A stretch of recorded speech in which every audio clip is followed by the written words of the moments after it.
Hi, everyone. I'm Gary Brode from Deep Knowledge Investing. We provide actionable investment ideas and timely market commentary to sophisticated investors, hedge funds, family offices on a subscription basis.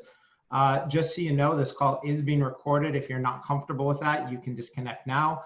Also, for any of you who have questions on this call, feel free to use the chat feature. You can send a message to Steffi and that will be passed on. We're happy to get your questions and address anything that's important to you.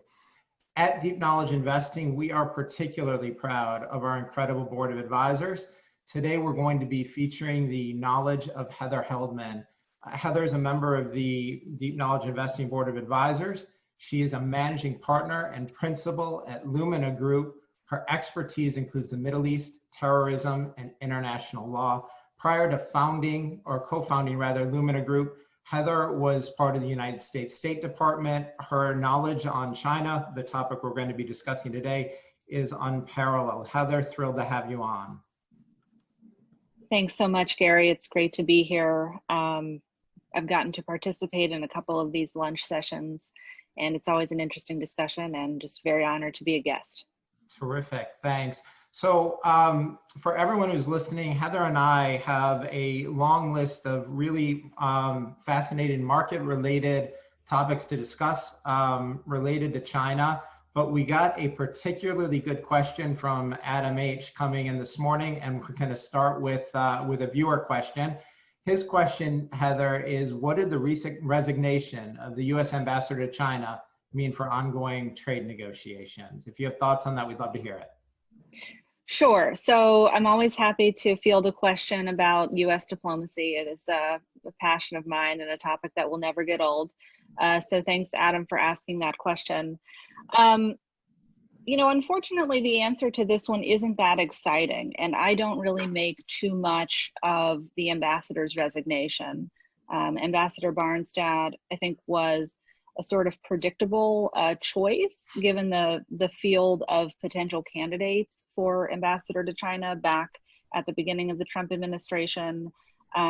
He was not only a Trump supporter from sort of fairly early stages, but also someone who had a fairly long-standing relationship with Chinese President Xi Jinping, and that is a sort of logical combination. He was willing to do the job, and he came from a state that has a lot of agriculture in terms of its economic output. So again, that was an opportunity to bolster U.S. and Chinese agricultural ties. Former Ambassador Barnstad, has been in Beijing for now almost the entirety of Trump's first 4 years. It was a good run. I think he was able to make at least some type of meaningful contribution to the trade negotiations, but it's difficult to say if his presence was, pivotal. I think that it's sort of to be expected. We typically see a lot of ambassadors, particularly those who are political appointees, sort of go home or leave the diplomatic corps toward the end of a presidential term or presidential administration. So I don't make too much of this. I also think that much of the trade negotiations are really sort of being run out of Washington. So whether it's with China or with another country, it's very difficult to, prescribe a fixed proportion of the effort to an ambassador. And, I wish him well. I think that he did a fairly good job while he was in Beijing, but I wouldn't read too much into it.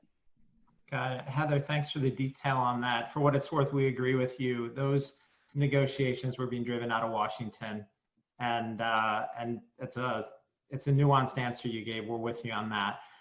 Let's move on to the stuff that's been in the news lately. What do you make of the recent establishment of TikTok Global, the moves of Oracle, Walmart, ByteDance, the Trump administration? What are we going to do with the Chinese apps here?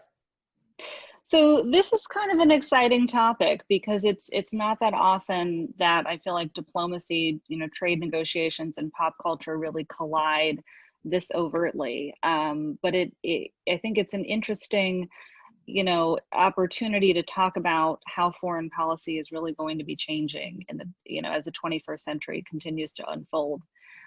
First and foremost, I do want to say that I think the Trump administration's approach to China has largely been correct from a strategic perspective, even though I'm sure that some of the audience members and at times myself included think that there's something to be desired in terms of tact or execution. But on the whole, I think it's important to sort of wake up every morning and recognize that China is not interested in a collaborative, long-term, mutually beneficial relationship with the United States.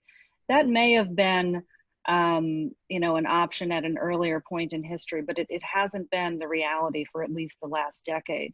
I think what's really going on here with TikTok is that the Chinese are one step ahead of the United States in recognizing that every consumer is now a potential agent of foreign policy, and what apps a person uses really does matter. I think TikTok, I don't use it personally. I'm aware that 100 million Americans do, so it must be a very fun app.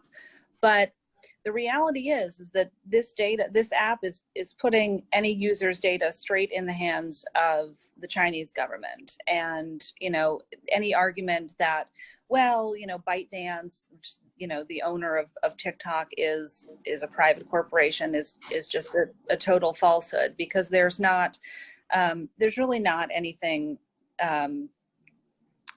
that is a true private corporation in China. I mean, there's a government hands in everything, and it's really important to recognize that reality. Now, the real issue here is the code. I think that the recent stake that Oracle and Walmart have taken in the spin-off of TikTok Global sounds nice and it looks nice on paper, but because that arrangement, to my knowledge, does leave the code in the hands of ByteDance and ultimately the Chinese entity, or the predominantly Chinese entity, the original problem still exists. I think that really the more prudent course of action, even though it may have entailed a difficult conversation, really would have been to take the app out of circulation. It would have been possible to phase it out. It's not too late to do that. But we've got to be real here and recognize that there are other mechanisms available for sharing dance moves. The TikTok is not providing an essential service that cannot be provided by another app. You can do similar things on Instagram and Snapchat, which are both American owned, and that's just for starters.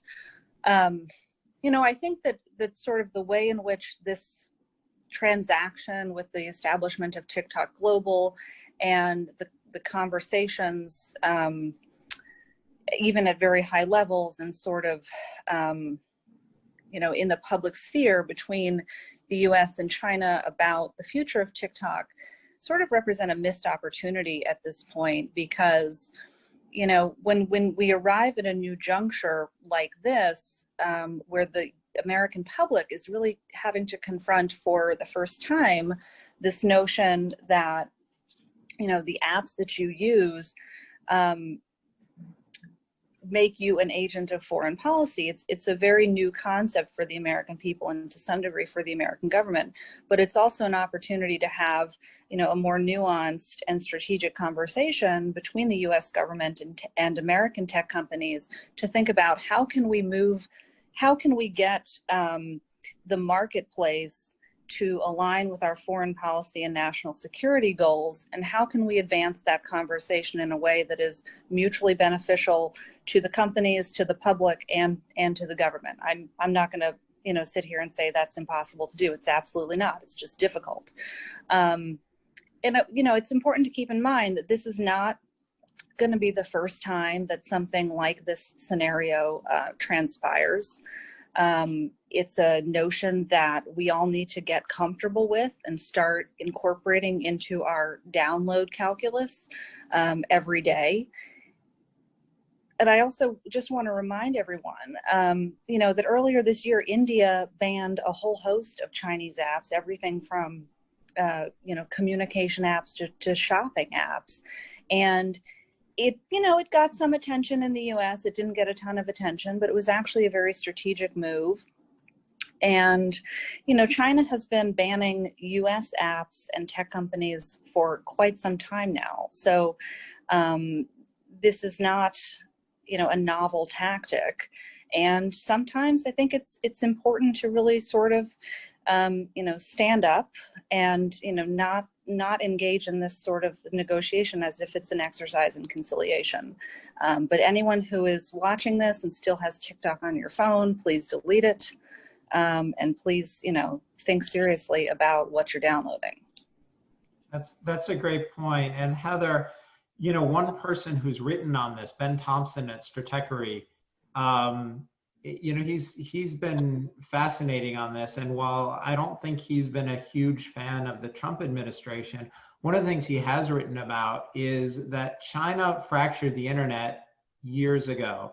They've been banning US websites and US apps for many, many years, and that the Trump administration is just acknowledging the reality of the situation that we have and dealing with it and saying, okay, well, we're concerned about your spyware here.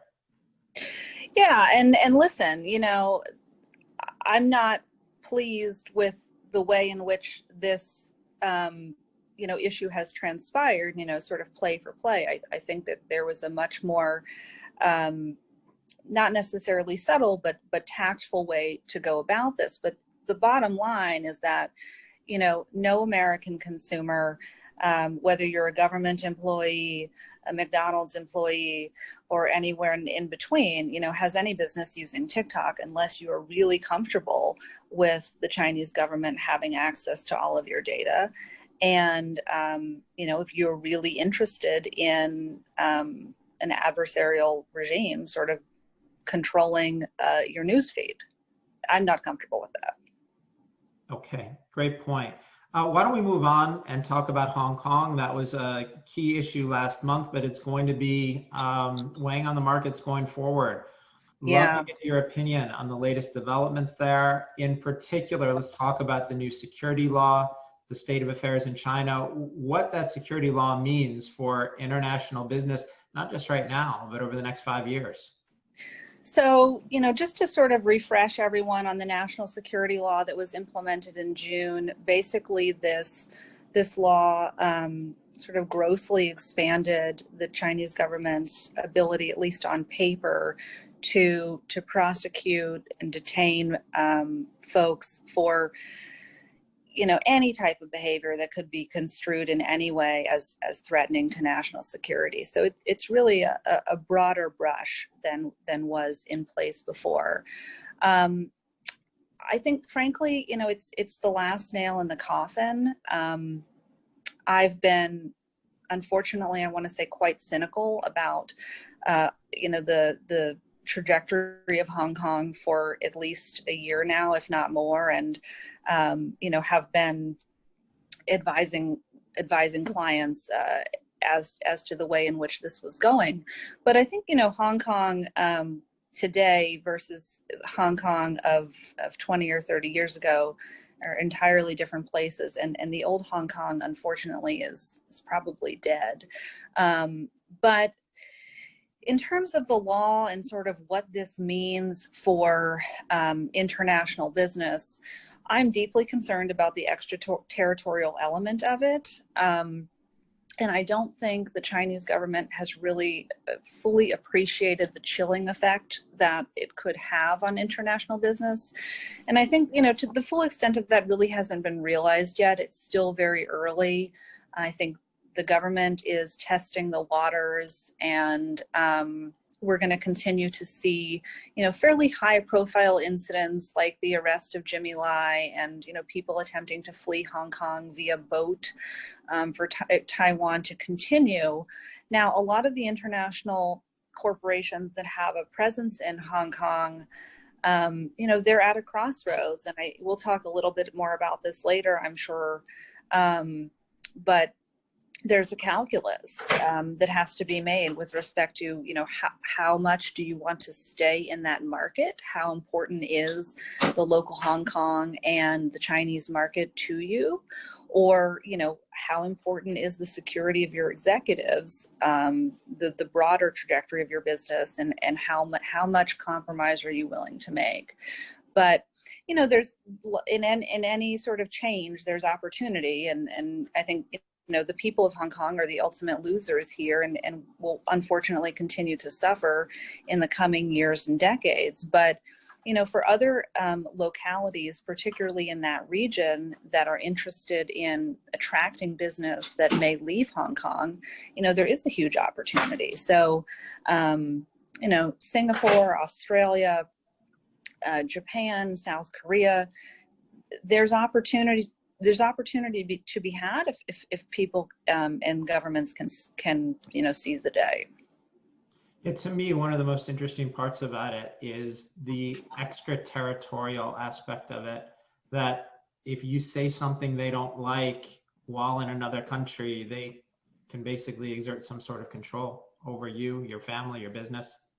Yeah, I mean, and we're seeing that now. There's being additional pressure, put on Western journalists of all stripes in Hong Kong and in mainland China. And I think that, gradually we're going to see this just continue to escalate. But, my advice for people with significant assets in Hong Kong, if you are still there and are still struggling to read the writing on the wall, it's now, painted in bold letters, but I would be thinking about alternative locations. Good point. So speaking of alternative locations, what about Taiwan? What do you see happening there? So Taiwan is interesting. Again, I think that this is probably another example of where the current administration has sort of gotten it right with respect to the posture, what U.S. posture toward Taiwan should be. I don't think that it's been a huge departure from previous administrations, but we absolutely have an interest, we being the United States, and I think Western nations and the Western business community at large certainly have a stake in maintaining significant military support and economic support for Taiwan whenever possible. I think in the context of U.S.-China relations, Taiwan really is one of the few remaining points of leverage that the United States has, because Xi Jinping has made it very clear that this is a sensitive issue for him and the rest of the Chinese Communist Party. So there's very little, if anything, for the U.S. to lose in continuing its sort of very clear support for Taiwan. But I also think that we need to, sort of settle in and have very realistic expectations for what the next few years may hold.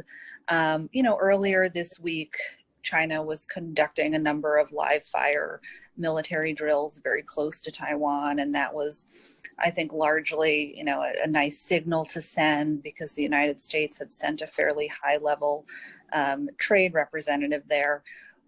That's going to continue. And that should just be the expectation.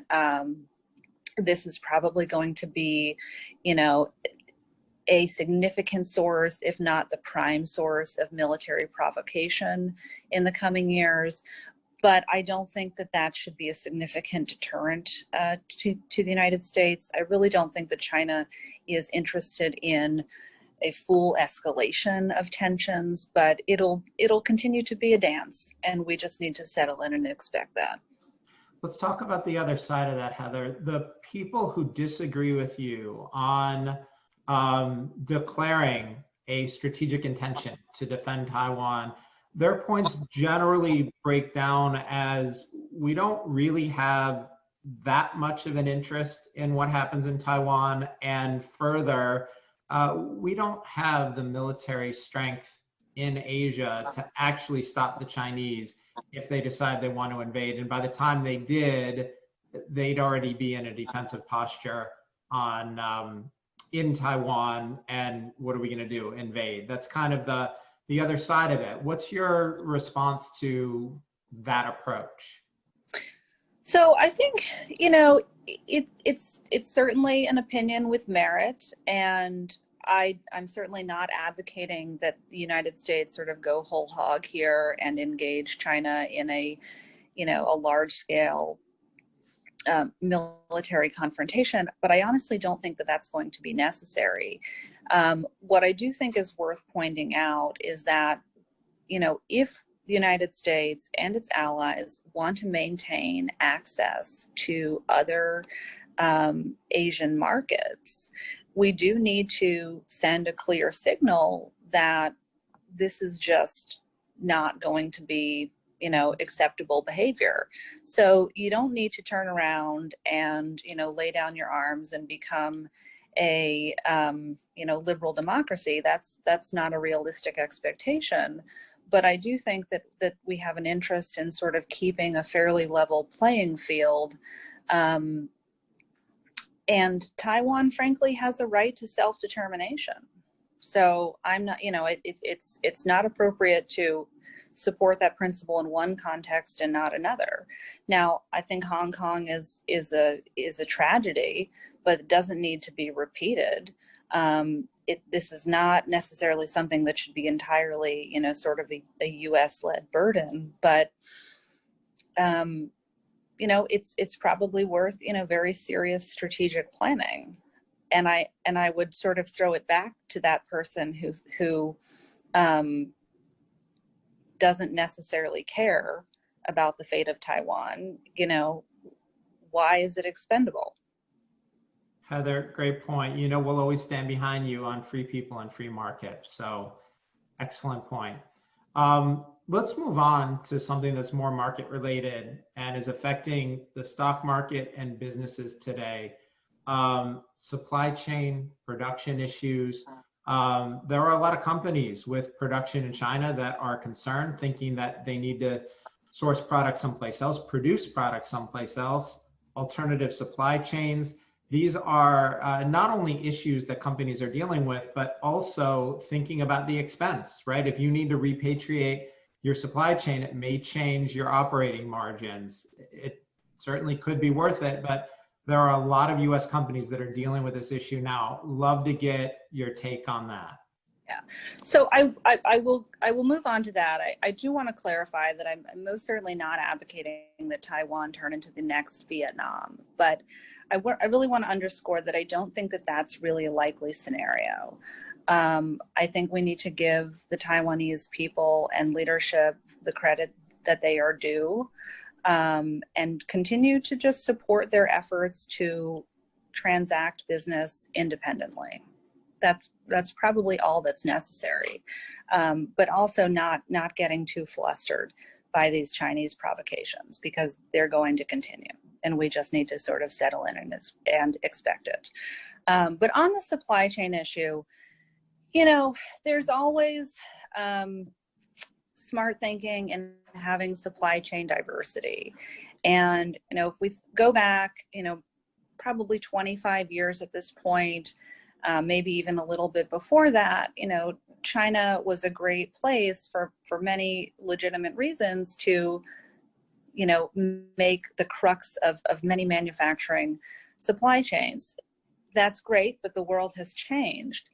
I think that, sort of coronavirus aside, coronavirus has exposed a lot of weaknesses and a lot of fissures in the Chinese supply chain, but it's also given us an opportunity to sort of think about our own vulnerabilities and what over-reliance on Chinese sort of sourcing and production can do, because now,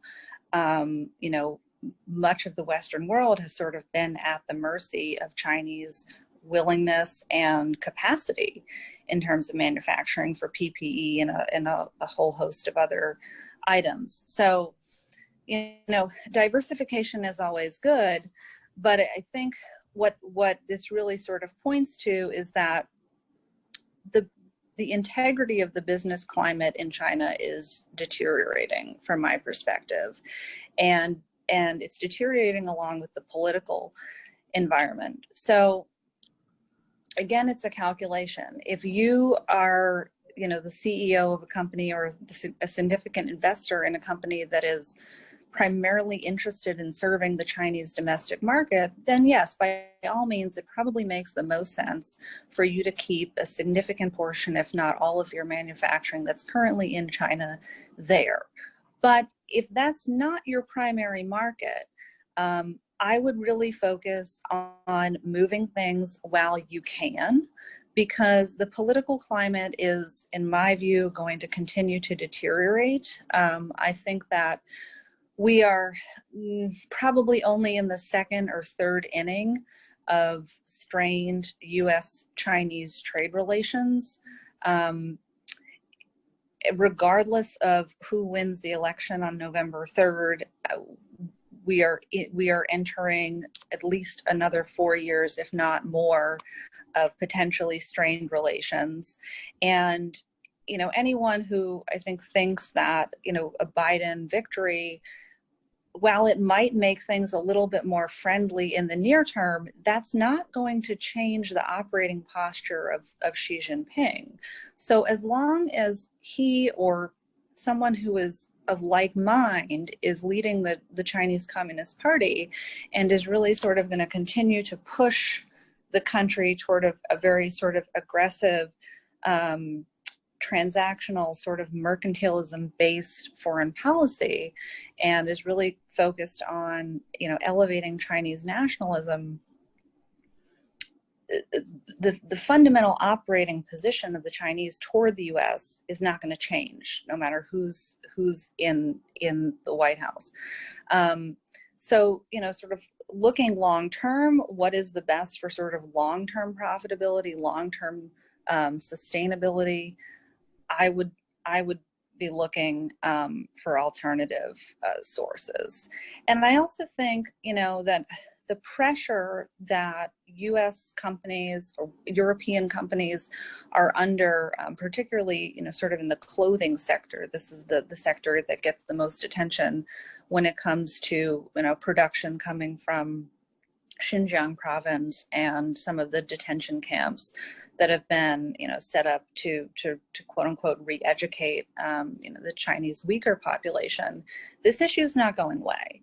The New York Times or the Wall Street Journal had an expose just this morning, you know, sort of revealing that the number of camps is on the rise, and we're going to continue to sort of see these types of you know, actions or maneuvers directed toward other minorities in China. It's not a great place to do business, and because of the new security law, American, European executives are increasingly more vulnerable. So I would be looking to move.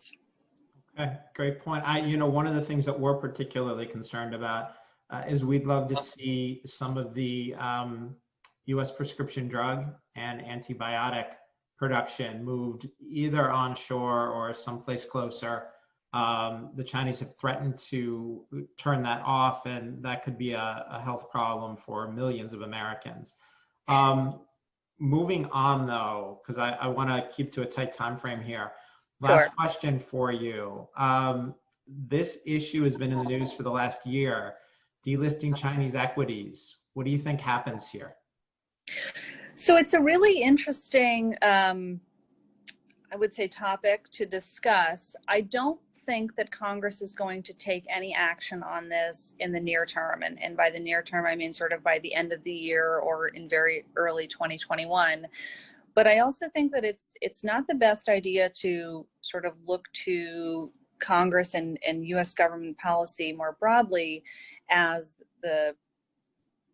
necessarily the prime guide as to how to sort of assess risk around this issue, because government action in this case is almost always a lagging indicator. I know that a lot of what I have said thus far this afternoon is not the most positive, and certainly doesn't paint the rosiest picture about the future of US-Chinese relations. But I want to be honest with people, and, you know, particularly investors, and just really hammer home the fact that we have to wrap our brains around the fact that Chinese government and the US government are coming at trade relations and trade goals from very different postures and perspectives. And so it's really doesn't do anyone a service, whether it's shareholders, CEOs, or anyone else, to think that your Chinese counterpart sort of has a parallel operating posture. So if Chinese companies are delisted from US exchanges, okay, fine. I think it's going to be a fairly extreme measure that's probably not going to come to fruition. But you don't need to get to that point to really have a meaningful conversation about risk and what is the broader issue here. The broader issue here is that you have two different types of companies in this case, and one set is held to a very high auditing standard and the other is not. And at the end of the day, there's very little that US regulators can do to bring Chinese companies in line with American or European auditing standards, full stop. So if you are not satisfied with the level of transparency in accounting or otherwise that you get into a Chinese company's financials, don't expect regulation to magically fix that. If you can tolerate the risk, go for it. If you can't, don't invest in those companies, because I don't think that any regulation or any sort of delisting is going to make a difference. Heather, that's a great point, right? It's not the regulation, it's not the accounting. As an investor, be aware that there are two different sets of standards being applied, and exercise proper due diligence and caution, have tight risk control on it. It's a great point, and it's a way that each of us as investors can adjust to the situation without requiring international regulatory involvement. I love the answer. Yeah, I mean, we can see, potentially down the road, a heightened requirement for U.S. auditing companies to do due diligence on these companies. But what's going to happen is they're going to walk right up to the line, and they're not going to certify. And that sort of says it all right there. So, anyone who's familiar with the Luckin coffee scandal, it's going to be repeated. And if you can get in and get out in a timely manner, good for you. But, if your timing is off or your risk tolerance is low, probably ought to stay away. Thanks, Heather. All right, so we're going to wrap things up here. For the people listening in, if you're interested in this kind of information and what we're doing here at Deep Knowledge Investing, feel free to reach out to me at deepknowledgeinvesting.com. For those of you like me who are incredibly impressed with Heather and her knowledge of China, international relations, risk issues, and are interested in learning more about Luminae Group, reach out to me. I will put you in touch with her directly. Heather, thank you so much. Thank you very much for having me, Gary. It's been a lot of fun. All right, everyone, feel free to disconnect, and thanks for being on the call.